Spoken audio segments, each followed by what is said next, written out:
पण दररोज तिथे एका तरुणाच्या घरी येत होत्या परदेशी तरुणी। दररोज वेगवेगळ्या देशातून, कधी रशिया, कधी थायलंड, कधी नेपाळ, पण त्या येत होत्या एका साध्या मध्यमवर्गीय तरुणाच्या घरी।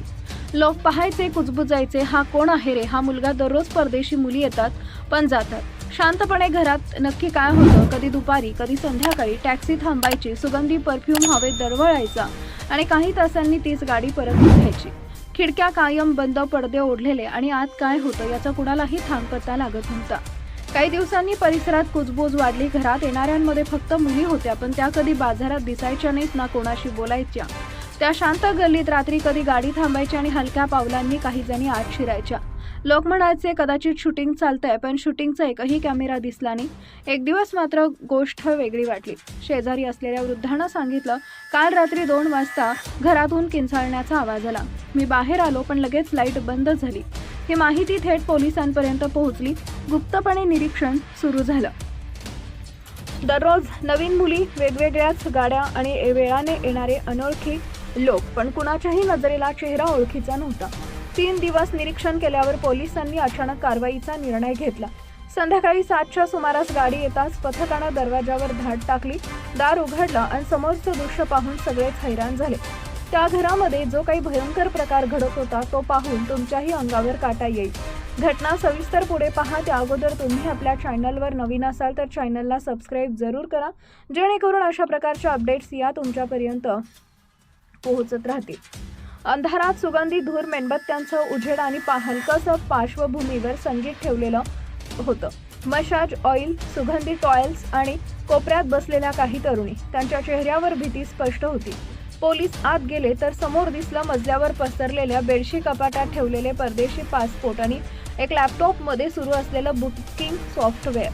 तर तरुण, ज्याचं नाव सुमित बदलून आहे, तो नाव घाबरून उभारला होता। त्याच्या हातात फोन होता, ज्यावर चौकशी चालू होती। एक chat light, arrive prepare room. पोलिसांनी चौकशी सुरू केली। पहिल्याच खोलीत 2 परदेशी मुली सापडल्या, एक थायलंडची आणि दुसरी नेपाळची। त्या दोघी घाबरलेल्या होत्या। त्यांनी सांगितलं की आम्ही स्पा थेरपी शिकायला आलो आहोत, पण इथं आम्हाला ग्राहकांसाठी पाठवलं जातं। प्रत्येक दुसऱ्या मजल्यावरती गेल्यावर अजून 3 खोल्या सापडल्या। प्रत्येक खोलीत लाईट्स, बेड, म्युझिक सिस्टीम्स आणि दरवाजावर लिहिलं होतं session in progress, season in progress. पोलिसांनी जप्त केलं मोबाईल कॅमेरे आणि 1.5 लाख रुपये रोख रक्कम। लॅपटॉपमध्ये 48 ग्राहकांची यादी होती। प्रत्येक नावासमोर रक्कम दिलेली होती, 2500 ते 8000 रुपयेपर्यंत। आणि त्या व्यवहाराचे रेकॉर्ड्स पेटीएम, गुगल पे आणि काही क्रिप्टो ॲड्रेस त्या मुलींच्या चौकशीत समोर आले। सगळं धनराज, फ्री आणि अनुजा तिघांच्या नेटवर्कचा भाग होतं। सुमित फक्त लोकेशन मॅनेजर होता।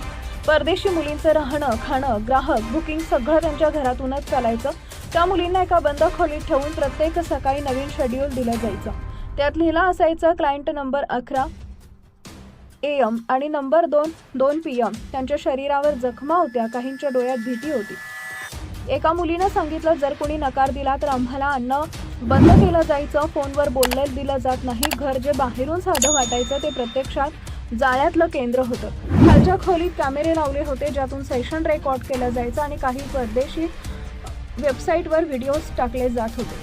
पोलिसांनी घर सील केलं, सुमितला अटक केली। त्यांच्याकडून काढलेल्या माहितीवरून शहरातील आणखी 9 ठिकाणी छापे टाकले। त्या रात्री 11 परदेशी मुली आणि 5 भारतीय महिलांना मुक्त करण्यात आलं। त्यांच्यात एक 15 वर्षाची मुलगी होती, ती गप्पच होती, पण तिच्या डोळ्यात भीतीचा इतिहास होता। संपूर्ण कारवाई 6 तास चालली। प्रत्येक खोलीतून पुरावे मिळाले, पावत्या, लिस्ट आणि ग्राहकांचे मेसेजेस।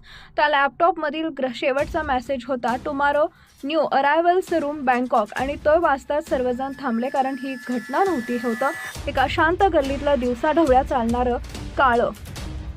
त्या रात्री पोलीस गाडी निघाली, घरावर सीर लागला आणि गल्लीत पहिल्यांदा शांतता नव्हे तर भीती। लोक थांबून पाहत होते आणि घराकडे जिथं दररोज सुगंध दरवळायचा, त्या सुगंधामागे दडलेला होता पापाचा वास।